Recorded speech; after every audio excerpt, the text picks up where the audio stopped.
Boa tarde, pessoal.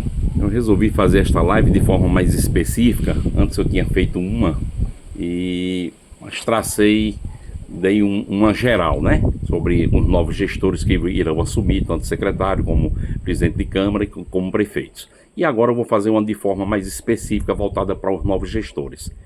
E aí, o que é que eu vou dizer? Que na verdade é mais uma aula prática no sentido de dar uma orientação aos novos gestores.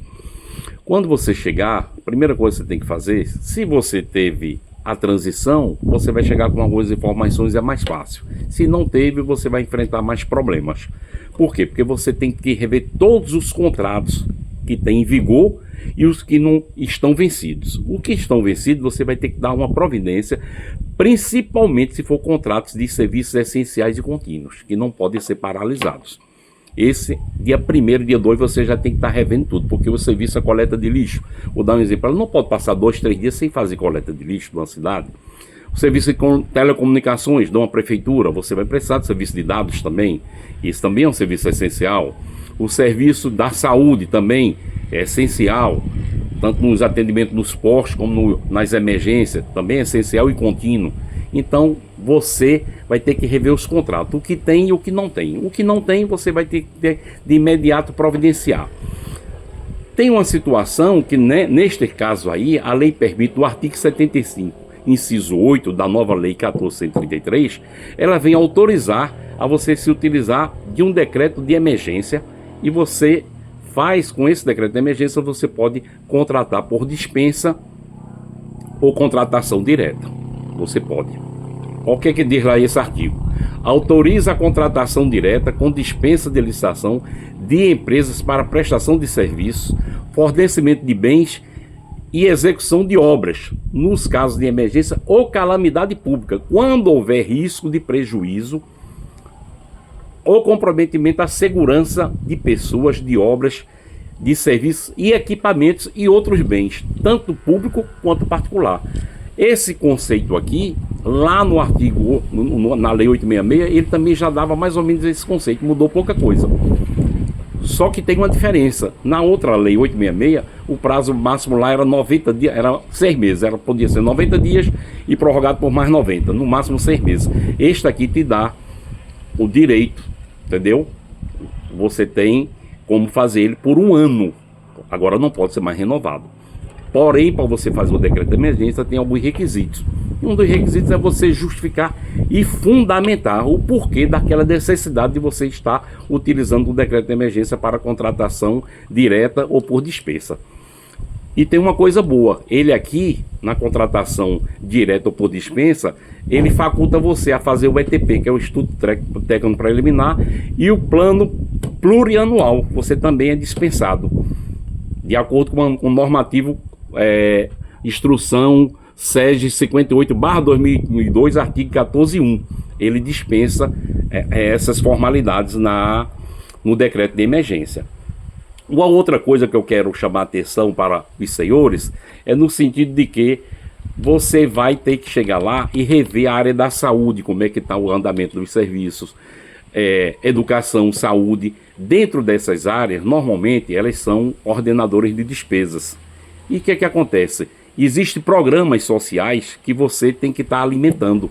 E às vezes tem situação que quem está fazendo isso foi um opositor seu, não votou em você.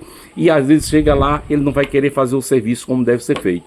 Existe muito isso no interior. Eu digo porque eu vivencio isso na prática.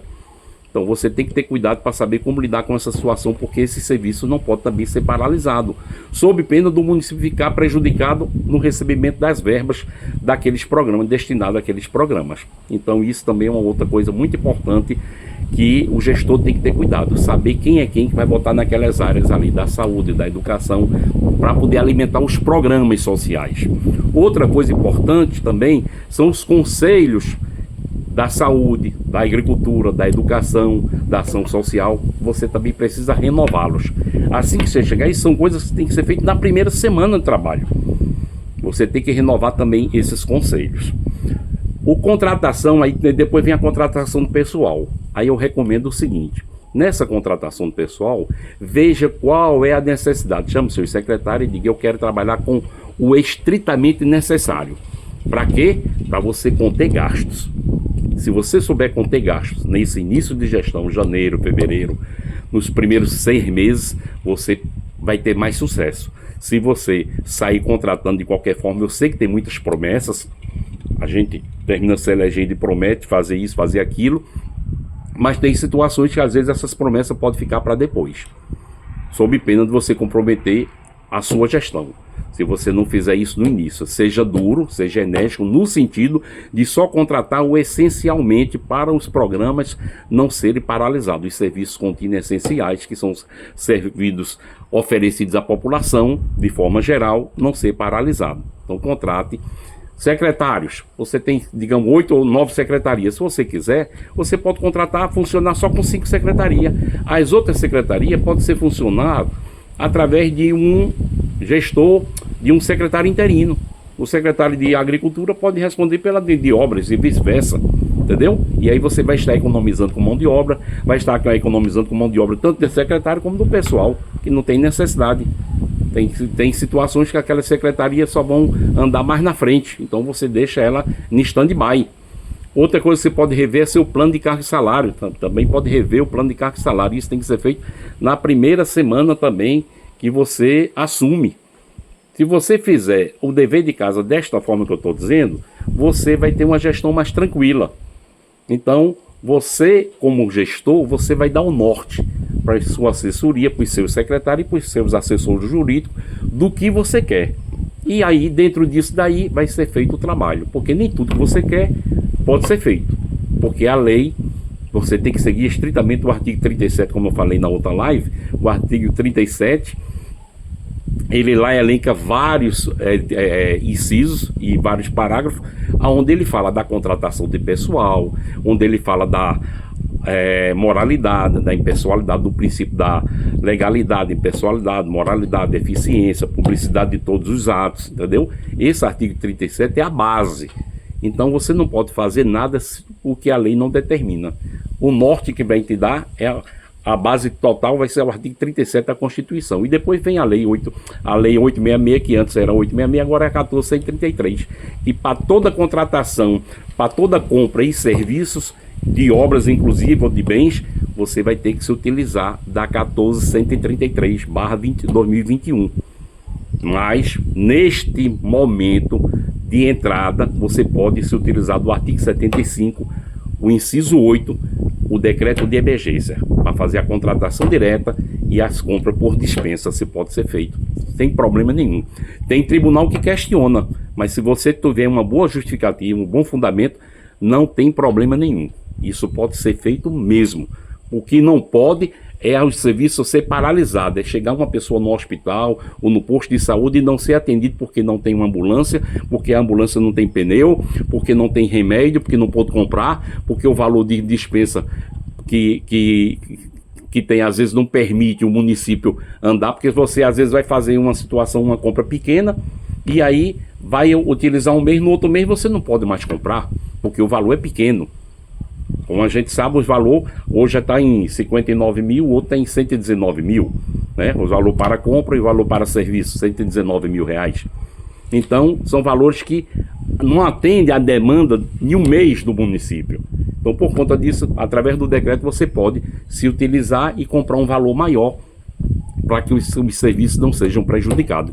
Como bem diz aqui, para que não corra risco os bens, os equipamentos, as pessoas e os bens públicos e particulares. O decreto ele é bem claro, o conceito dele. Ele não pode deixar que a população sofra por conta... porque eu não contratei porque não tem licitação. Se você for fazer a licitação, realmente você vai ficar engessado, é quando a gente chama na máquina administrativa, vai ficar engessado, não vai andar.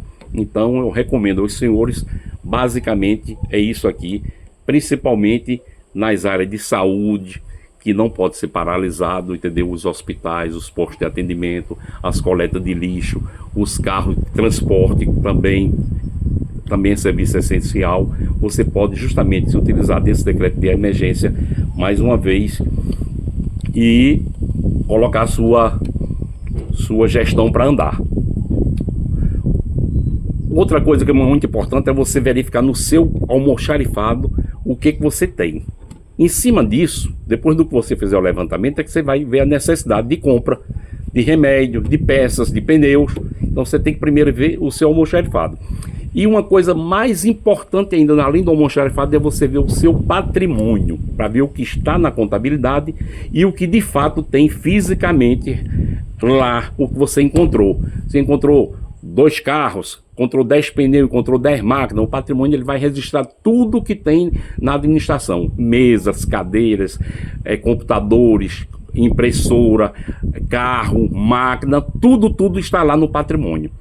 Aí você tem que pegar esse patrimônio, a lista do patrimônio que você recebeu no dia 1º, e no dia 2 você já tem que estar vendo fisicamente o que você encontrou. Se você não encontrou, você faz um relatório e você encaminha o relatório ao Tribunal de Contas, encaminha outro para a Câmara, para dizer, olha, eu encontrei isso aqui. Aqui dizia que tinha 5 peças, aqui só encontrei 3. Aqui dizia que tinha 10 pneus, só encontrei 6 desse tipo de pneu. Então, detalhadamente, você faz um levantamento, nomeia uma equipe para fazer isso na primeira semana e você encaminha ao Ministério Público, ao Tribunal de Contas e à Câmara de Vereadores. Não precisa ser uma tomada de conta especial, não. Você mesmo pode fazer com o seu pessoal, tá certo? Então fica aqui a dica para os novos gestores a partir de 1º de janeiro e que tenham um sucesso. E estou às ordens para qualquer esclarecimento melhor.